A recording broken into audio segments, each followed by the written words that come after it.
Hola, soy Pilar Rahola y hace cierto tiempo que tengo un canal en YouTube para Habla de Rahola donde hago vídeo opinión.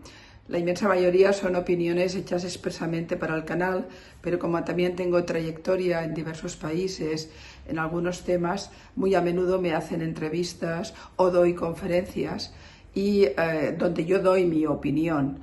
Y entonces, pues si es una entrevista en algún canal o en algún medio o es una conferencia mía, lo que hago es transmitir mi opinión, siempre con permiso, a mi gente, porque se trata de mi única opinión. No cuelgo vídeos que no sean míos o que no sean sobre mi opinión. Siempre son de factura propia, tanto si los hago expresamente como si en algún caso cuelgo de alguna entrevista que me hayan hecho.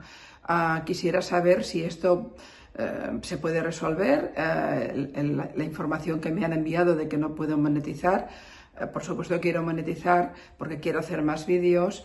Me gustaría saber si puedo continuar así y si hay alguna incorrección, por favor, estaré atenta a sus reglas y a sus peticiones para continuar trabajando adecuadamente con YouTube, donde ya tengo más de 26.000 seguidores que me gustaría poder atender en los próximos tiempos.